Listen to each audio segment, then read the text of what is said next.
200 लिया, अब drag race बनती है फिर एक। हाँ भाई। किसके साथ? कोई भी भाई।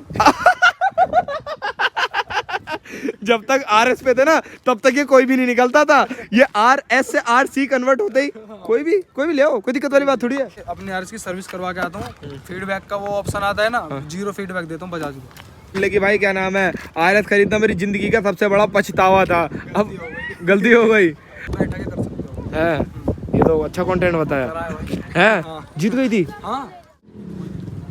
सो hello guys, welcome back to Preet vlog. सामने खड़ी हुई है KTM RC 200। RC 200 की भाई ये वाली शेप के लिए लोग बहुत ही ज़्यादा आज की डेट में फ़ैन बन चुके हैं। जब से इसकी न्यू वाली शेप आई है उसको पर्सनली लोग इतना पसंद नहीं कर रहे। और भाई देखो आज हवा बहुत तेज चल रही है, थोड़ा सा भाई हवा की आवाज़ आए तो सह लेना।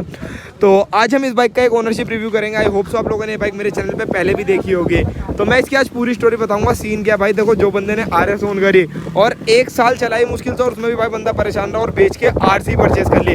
अब भाई ऐसा क्या है जो RS बेच के RC ले ली, और ये BS4 RS थी BS6। मैं बताता हूँ सारी बातें, इंट्रोड्यूस करवाते हैं हमारे एक है भाई से। अंकित भाई क्या हाल चाल है? बढ़िया भाई। तो अंकित भाई से ही पूछेंगे भाई सबसे पहला सवाल। तो भाई देखो यही है, ये नहीं है कि RC क्यों ली, RS बेच के ये क्यों ले ली, और RS क्यों बेची, सबसे बड़ा सवाल। 1 साल भी नहीं चला और वो भी BS6 वाली, क्यों? भाई उसने मेरी बेइज्जती करवा दी। कैसे भाई? R1 5 से आ रही है वो।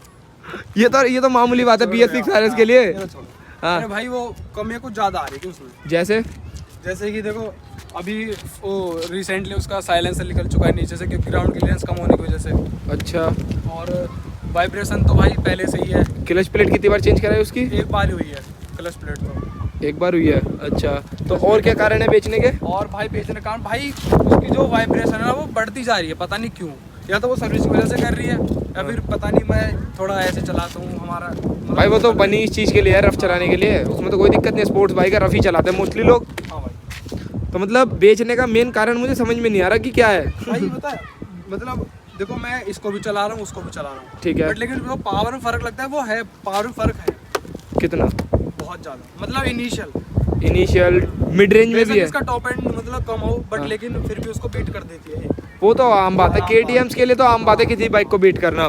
तो मतलब मेन कंसर्न जो मुझे नज़र आ रहा है कि RS को बेचने का ये था कि एक तो उसमें प्रॉब्लम्स आ रही थी, और दूसरा उसके अंदर पावर फील नहीं हो रही थी, और तीसरा ये था कि भाई अब थोड़ा सा पावर चाहिए थी। और भाई लुक तो पता ही है भाई KTM के लुक्स में तो भाई no doubt any time any day KTM हर किसी को इसी वजह से पसंद है। जो बंदा KTM चला लेता है उसे इसीलिए पसंद आती है कि भाई पावर परफॉर्मेंस इस जैसी ना किसी और बाइक में नहीं मिलेगी, या फिर मतलब जिस सेगमेंट की आप बाइक चला रहे हो। छोटे मोटे मोड्स भी नहीं करवाओगे ना। हाँ। और ये जो बेसिक मतलब ये चीज़ है, इसको हटा दो, मडगार्ड हटा दो, मिरर हटा दो, हाँ। बाइक में लुक आ जाती है बिना कुछ करे लुक। जैसे कि मोटा मोटा देखो तो मैंने जो अपनी R15 में कर रखा है 2 ही मोड्स करे हैं और अच्छी लग रही है देखने में। और सबसे पहले जैसे मैं आया था एक भाई के पास, आज एक लफ्ज सुने मैंने जो सुन के मुझे बड़ा अच्छा सा लगा, जरा सुना दो जनता को भी।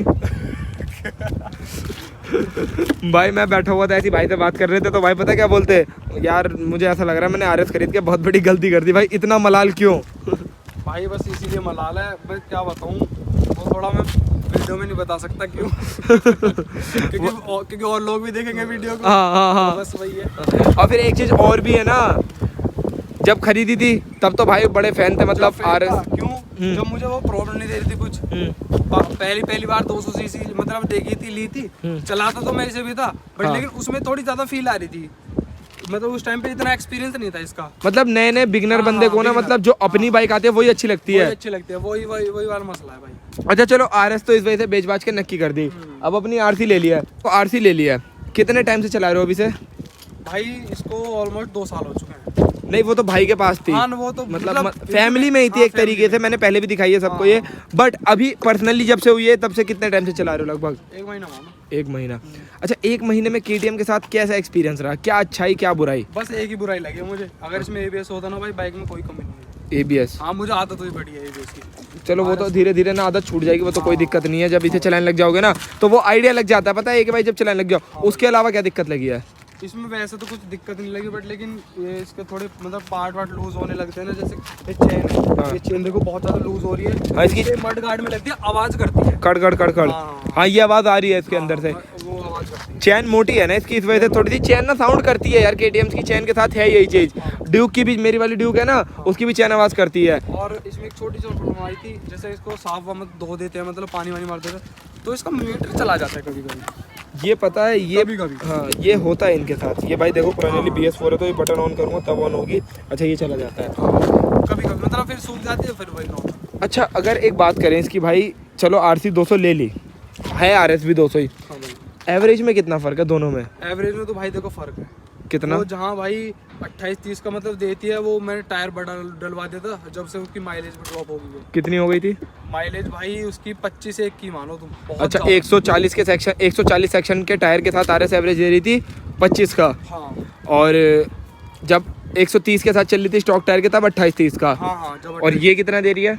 ये भी भाई मतलब देखो, मतलब गाँव में चलाते रहते हैं, हाँ। तो जब तो कम ही, मतलब कम ही देती है। जो शो करती है वो तो मुझे पता नहीं एग्जैक्ट शो वो करती है, बेवकूफ़ बनाती है। बेवकूफ़ बनाती है, पर लेकिन अब जो हमारा एक्सपीरियंस है भाई वही है कि भाई 25 तक ही मानो। 25 तो ठीक है फिर तो। हाँ ठीक है। मान लो देखो एवरेज भी RS जैसा हो गया, मगर पावर पिकअप के मामले में बहुत तेज है उससे ये, है ना? हाँ जैसे कि RS थी भाई, उसके ऊपर 2 बंदे बैठते थे, हाँ। वो दबती थी वो, मतलब पावर ना, थोड़ी। बिल्कुल भी नहीं भाई। और बिल्कुल इस पे? नहीं। ना ये भी नहीं। ये भी नहीं, जैसे R15 दबती है, ड्रैग रेस कर सकते हो 2 बैठा के। इस पे 2, हाँ। और RS पे भी 2 या R15 पे 1। ना उस पे भी 2 कर सकते हो, अगर उसमें लिमिटर ना हो। लिमिटर है इसमें, हाँ। पर लेकिन इसका इनिशियल इतना पावरफुल है कि 2 बैठा के कर सकते हो। है, ये तो अच्छा कंटेंट बताया करा है भाई। है। हाँ। जीत गई थी? हाँ बहुत प्यार से भाई। क्या स्टोरी थी पूरी बताओ। ये थी मेरी RS थी, हाँ। R15 V2 थी, वो वर्जन 3 थी। हाँ V3। तो मतलब इनिशियल में मेरी निकल गई, ये खाली बैकअप के लिए थी कि देखेगा कौन जीतेगा, ठीक है? मतलब रिजल्ट बताने के लिए। सबसे पहले यही निकल गई। 2 बैठा के। इस पे 2 थे, बाकी 2 बंदों पे 1-1 थे। एक थी।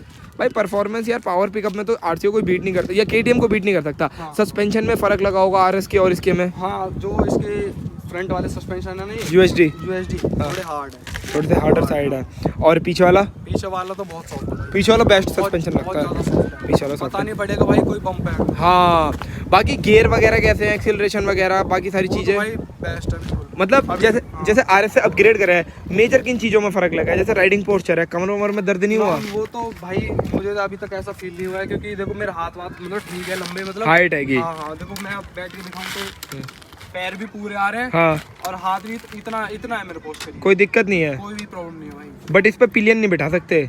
ना पिलियन बैठ जाता है, बट लेकिन वो स्लिपरी सा है ना थोड़ा, ऊंची तो है। आगे आता है ब्रेक मारने पे। सोलो चलाने के लिए बढ़िया है। हाँ बेस्ट है। अच्छा जैसे RS चलाते थे, RS चलाने के बाद इसमें मेन स्पेशली राइडिंग पोस्चर में कोई दिक्कत नहीं लगी मेरे कोई नहीं, अकॉर्डिंग। कोई नहीं। RS के अंदर जैसे जो फीचर्स मिसिंग थे, जैसे कि उसमें गियर शिफ्ट इंडिकेटर नहीं था, बहुत भाई काम का है बहुत ज्यादा, बहुत ज़्यादा। इसमें काम कर भाई। ठीक है। उसके अलावा स्पीडोमीटर, इसके स्पीडोमीटर के अंदर जितने फीचर्स आते हैं यूजफुल हैं, या फिर कुछ फीचर ऐसे लगते हैं जो एक्स्ट्रा हैं? कुछ कुछ यूजफुल है, जैसे कि भाई तुम्हारा एक बार दिखाई देता हूँ, जैसे कि सबको पता ही होगा इसके बारे देखो में साइड तो। स्टैंड तो वो भी शो करती है, गियर वाला ही जो इंडिकेटर है ये भी मतलब है यूजफुल, हाँ। बट लेकिन मुझे तो आदत हुई पड़ी RS की, तो फिर भी मतलब देखा जाए तो है यूजफुल, और पता नहीं है एवरेज जो शो करते हैं वो एग्जैक्ट करती है नहीं वो ये करती, उल्लू तो बनाती है भाई ये। और ये शीशों का क्या कहना है, वाहियात? हाँ बेकार है बिल्कुल भाई। बिल्कुल बेकार है। इसके छोटे टैंक से कितना परेशान हो? बहुत ज्यादा बहुत ज्यादा। इसमें 1 2 3 4, हाँ इसमें जो इसका ये फ्यूल भाई, जो ये हाँ बोल ये रहा है। मतलब जो डंडे आते हैं ये, हाँ। तो भाई एक बार में 2 खाती है। एक बार में 2 खाती है। एक बार में 2। ड्यूक वालों को पता होगी ये बात। मेरी भी इतनी देती थी, इनकी तो 25 दे रही है, मेरी तो 17 देती थी। मतलब ये तो खैर थोड़ा वैसे भी चला लेते हैं, मैं तो चलाता ही लोकल था। हाँ ये भी बात सही है, स्टूडेंट्स लोकल में ज़्यादा चलाते हैं guys। एवरेज इतनी ज़्यादा कैसे देती थी? 130 का टायर लगा था। वो तो राज की बात, 130 सेक्शन चलाता था भाई 130 सेक्शन। अच्छा जैसे कि अंकित भाई कह रहे हो कि मेरे को ABS की आदत ज़्यादा है, बट अगर एक बार मैं ये कहूँ कि बिना ABS के अगर ब्रेक्स की बात करें, मान लो RS भी नॉन ABS और ये भी नॉन ABS है, तो बाइट के मामले में कैसी है ये, कि मतलब वाइट का मामला बेस्ट है। ब्रेक दबाते ही फील आता है कि मतलब फीडबैक देता है सिस्टम, इसका जो ब्रेकिंग सिस्टम हाँ है, भाई बिल्कुल आता है फीडबैक? हाँ, क्योंकि देखो मतलब उसको चलाता हूँ, और जब इसके बाद उसके बाद इसको चलाता हूँ ना, तो ऐसा लगता नहीं कि स्लिप हो जाएगी, हाँ। जम जाती है एक जगह, टायर की मतलब अच्छी ग्रिप है। ग्रिप वगैरह बढ़िया। और दूसरी चीज़ भाई 110 सेक्शन का रेडियल टायर है, वो भी एक रीज़न हो सकता है। ठीक है, तो भाई देखो ओवरऑल तो देखो ये कारण रहता है बंदे के RS बेचने के। तो RS तो भाई ने पता है क्या बोला था अभी थोड़ी देर पहले घर पे बोल ले कि भाई क्या नाम है, RS खरीदना मेरी जिंदगी का सबसे बड़ा पछतावा था, अब गलती हो गई, बजाज में नहीं जाना अब। हाँ भाई वैसे KTM की सर्विस वर्विस का अभी 1 महीना हुआ, करवाई सर्विस वगैरह? सर्विस तो भाई अभी खड़ी रहती है ज़्यादातर, तो सर्विस करवाई है, पर मतलब आइडिया है कितने तक की होती है? वो मैं नहीं गया तो भाई अच्छा भाई गए थे, मगर ये है कि इसकी सर्विस वही होती होगी। जैसे मैंने उससे सुना है 700 रुपये कुछ वो सर्विस चार्ज लेते हैं, 2000 कुछ की होती होगी। हाँ, इतना ही मान। 1100 का इंजन ऑयल हो गया, 700 लेबर लगा ली, और 500 के अंदर एयर फिल्टर ऑयल फिल्टर वही 2-2.5 की होगी। बाहर से जैसे मोटिव कोई ऑयल है उसमें इसमें तो मोट्यूल ही डालती है, KTM भी मोट्यूल डालती है इसमें। ये चीज़ अच्छी है कि KTM के ऑथराइज सर्विस सेंटर में भी इसमें मोट्यूल ही डलता है, जो चीज़ मेरे को बढ़िया लगती है KTM के साथ। एक मुद्दे का सवाल, हीटिंग हाँ भाई बहुत ज़्यादा, कितनी? बहुत ज़्यादा भाई, RS के मुकाबले? बहुत, हाँ RS के मुकाबले बहुत ज़्यादा। इसमें बैंड पाइप मेरे अकॉर्डिंग ऊपर से होगा। ये ऊपर वाला बैंड पाइप है, ये रहा भाई देखो ऊपर से है, तो मतलब हीटिंग करती है बहुत ज़्यादा। अगर मैं इसको सेल्फ मार के अब यहाँ पे खाली 4-5 मिनट खड़ी कर दूँ, हाँ। फैन ऑन हो जाएगा। नहीं, फैन ऑन होने से हमें मतलब नहीं है, हमें मतलब हीटिंग से बताओ। हीटिंग करती है, बहुत हीटिंग ज़्यादा। करती है। हाँ, हीटिंग करती और हाईवे पे लेके चलो तब जब भी करती है भाई, नहीं, तब कम पता चलता होगा। कम पता चलता है, बट लेकिन फिर भी थोड़ा फील होता है, यहाँ पे फील होता है। अच्छा। मगर मुझे लगता है भाई जो KTM ने जो एक चीज़ करी है ना, जो ये पाइप नीचे से लेके गए हैं, उससे बहुत फायदा है भाई। मेरे को 390 में अभी तक इतनी गर्मी में बहुत ज़्यादा हीट मतलब पता नहीं चली, सिर्फ जाम में पता चलती है, बाकी जब तक वो चलती रहती है तब तक तो कुछ भी दिक्कत नहीं होती, तब तो ठंडी हो जाती है एकदम, 2 मिनट भी नहीं लगती। तो हीटिंग तो भाई परेशानी थी KTM के साथ, मगर ये है भाई देखो KTM हो गई, यामा हो गई, इनके साथ एक है भाई एक चीज़ बढ़िया है, सुन लेते हैं कस्टमर की। अगर कस्टमर ने डाला कि भाई साहब ये चीज़ की कंप्लेन है, जैसे कि इसकी हीटिंग को लेकर कंप्लेन थी, इसका पाइप सुधार दिया। R15 में लोगों ने बोला था कि भाई साहब हमें इसके अंदर मेन उसकी दिक्कत थी, क्या नाम है, लाइट की, लाइट सुधार दी। तो मतलब इस तरीके से मतलब कंपनी सुने ना तो अच्छा लगता है, और ये चीज़ बजाज नहीं सुनती है ना, ये तो बात है बजाज में सुनवाई नहीं है, इस वजह से लोग बजाज से थोड़ा सा ज़्यादा परेशान है। भाई। पता है मैं जैसे अपने RS की सर्विस करवा के आता हूँ, फीडबैक का वो ऑप्शन आता है ना, 0 फीडबैक देता हूँ बजाज को। तुम भी 0 देते हो, नित्तू जी भी 0 देते हैं, मैं भी 0 देता हूँ, और ऐसे बहुत लोग हैं जो 0 देते हैं। बजाज को लोग कहते हैं कि यार थोड़ी सी ना, बजाज को नहीं, पर्सनली RS को कहते हैं कि थोड़ी सी पॉकेट फ्रेंडली है ऐसा? हाँ मुझे लगता है, ज़्यादा खर्चा नहीं करवाती RS, हाँ मुझे ऐसा लगता है। जैसे कि मतलब एवरेज भी तो ठीक ठाक ही मानो, ठीक ठाक ही मानो। 200 सीसी की बाइक से यार 28-30 से ज़्यादा एवरेज नहीं देती। पार्ट इतना कॉस्टली नहीं है अगर इसके हिसाब से देखा जाए तो। हाँ, ये थोड़ी सी एक्सपेंसिव है, KTM तो है एक्सपेंसिव। R15 के हिसाब से देख लो आप, R15 भी एक्सपेंसिव है। हाँ वो आ जाती है उससे ज़्यादा, क्या चीज़? उससे मतलब RS से ज़्यादा इसके पार्ट एक्सपेंसिव है ज़्यादा। हाँ हैं, इसके हैं, पिछला डिस्पैच 950 का है, बताओ। देख लो। मतलब पार्ट्स तो देखो भाई एक्सपेंसिव है, जो बात में दो राय नहीं है, बट एक चीज़ और है भाई अंकित भाई, इनके प्रीमियम बाइक्स के ना, जो जैसे कि प्रीमियम कंपनीज है, जैसे KTM वगैरह हो गई या फिर ये अपनी यामा वगैरह हो गई, इनके पार्ट फेलियर भी कम होते हैं। हाँ ये होता है, ये एक फैक्ट बात है कि ये भाई प्रीमियम चीज आ जाती है। जैसे अब तुम FG ओन करते थे, हाँ, FG का कोई पार्ट खराब नहीं हुआ होगा जल्दी से? आज तक भी नहीं हुआ भाई, नहीं हुआ ना, आपके सामने है। यही FG भाई दूसरी वीडियो में दिखाऊंगा, ये ही कारण है गाइस जिस वजह से कि मतलब ये कंपनियां थोड़ी सी प्रीमियम साइड चली जाती है, इस वजह से थोड़ा सा प्रीमियम चार्ज करने लगती हैं। तो चलो भाई देखो, एक ऐसा कुछ डिटेल ओनरशिप रिव्यू था, इस वजह से एक भाई ने अपनी RC 200 लिया। अब ड्रैग रेस बनती है फिर एक, हाँ भाई, किसके साथ? कोई भी भाई। जब तक RS पे थे ना तब तक ये कोई भी नहीं निकलता था, ये RS से RC कन्वर्ट होते ही कोई भी ले आओ, कोई दिक्कत वाली बात थोड़ी है, अलग की कोई भी ले आओ। वीडियो बना ले, रेट लगाएगा, वीडियो बना जाके, रेट लगाएगा, इधर बता दे, M से नहीं लगाएगा पक्का, सच में? तू की गाड़ी नहीं, तुझसे मैं बात ही नहीं करता। अच्छा, अब फिर भी अपनी वैनम से अपनी वैनम जब आएगी तब। तो भाई देखो, चलो कुछ ऐसा कुछ आज का एक डिटेल ओनरशिप रिव्यू था। वीडियो अच्छा लगा तो लाइक शेयर सब्सक्राइब, और को खाना खिलाओ। आगे भूखे का नाम ले। अरे ओए, भूखे का नाम लेते गाइस, नित्तू आ चुका है देखो सामने FG पे, जिस FG की मैं आप लोगों से बात कर रहा था। देखो देखो होशियारी देखो, सामने पता है इसकी वीडियो बना रहे हैं, इसलिए जानबूझ के चाबी बंद करिए दिखाने के लिए कि हम तेरी वीडियो खराब नहीं कर रहे। तो चलो भाई ठीक है, मिलते हैं नेक्स्ट वीडियो में, till then bye bye, take care, signing off, प्रीत।